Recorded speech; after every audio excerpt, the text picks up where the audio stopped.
Serena Williams. Let's get this over with.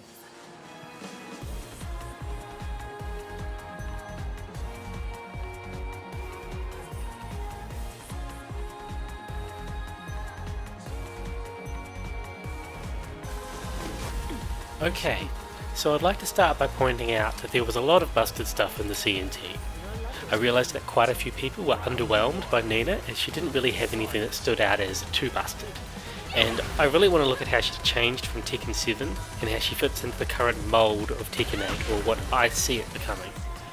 A lot of the truly overpowered things are likely to be weakened too, so let's try not to think about them too much.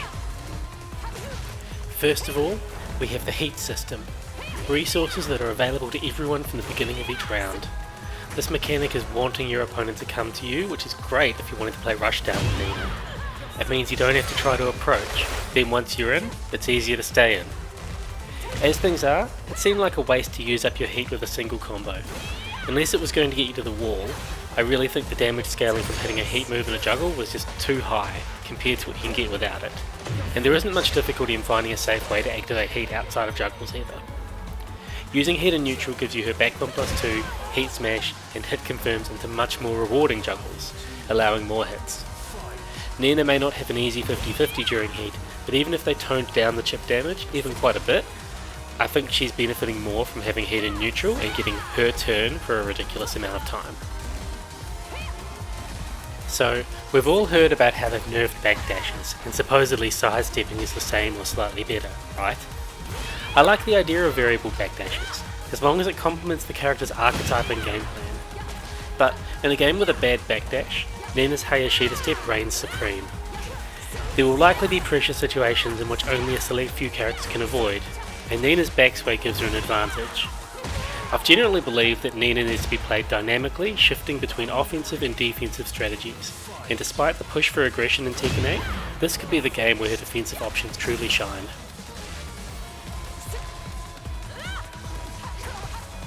I don't think she's at the top of anyone's radar when it comes to punishment, and it's kind of unclear as to whether they're even looking at her punishment in this game. Thanks to new moves and property changes, she has 3 decent 12 frame punishes, 2 decent 14 frame punishes, and 2 decent 15 frame punishes. Now, don't get me wrong, back 1+4 being 15 frames is a great change toward buffing our beloved character. Her while standing punishment has been buffed, with Spider Knee being a more valid option now. You gamble at dealing more damage, but you also have the chance of taking away recoverable life. Geyser Cannon being performed from while standing is also a welcome change to her punishment. So, overall I guess buffed, but weird. The loss of Magic 4 is a pretty big deal, but at least other characters have taken a hit too, right? Unfortunately, even committing to the second hit high doesn't net you much on some characters. The nerf to back 4 is also hard for many of us to take, but I'm okay with that. It's still a lot of damage for not much risk. I think that move will still have a good place in our toolset. Other than this, most of Nina's counter hit game is intact, unlike many others. Additionally, many weaker counter hit tools across the board means that we can overextend with offensive styles without as much hesitation. So that's good, right? If you forget about those moves with silly airborne properties, like Jack's forward 2 or Asuka's forward 4, then Nina deals above average damage in the closed network test. Without heat or rage, I was able to get 78 damage from a down forward 2. As I mentioned earlier, the scaling in combos from using heat made it seem useless to me, outside of using it to reach the wall or KO the opponent. Nina can top load her damage using up forward 4s, quarter circle forward 1s, and the new speedy ice pick as a tornado. The recovery on tornadoes and heat burst allow for her to quite easily step off axis to make her butterflies and trickier combos more consistent, and also allow her to get off axis spikes. My main frustration with the combo system is that while there's lots of creativity, the reward for performing the more challenging combos was honestly about 2 to 3% more damage than doing an incredibly easy route. There are way too many new moves and properties for me to go through everything, but let's talk about some of the main new moves. 3+4 is a move I had pretty high expectations of. especially with how high I valued Ray hands in Tekken 7 and this seemingly being its successor. The cancel into forward sway was so late in the stun that it felt awkward to me, and as you're locked into a forward sway, it's not like there's a strong mix-up game from it either. So the sway cancel being so terrible on block felt unwarranted to me. If I could request one change to this move, I'd like to see the cancel into sway sped up to reduce its risk, allow it to be used in combos, and just feel a little more fluid in gameplay. I think everyone was caught off guard by how good this move is. A low crushing mid that tracks to her weak side and is hit confirmable. If you're in heat, the combos from this are absolutely absurd as well. As the true strength lies in heat and you can be jab floated out of it, I don't think it's too abusable. I hope it stays as it is. I'm not a fan of this.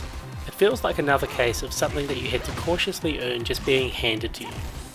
A mid after downfall 3 means that the opponent has to guess, while before you were risking your life to use those strings, but you could and still can twitch confirm them or even hit confirm downfall 3 too.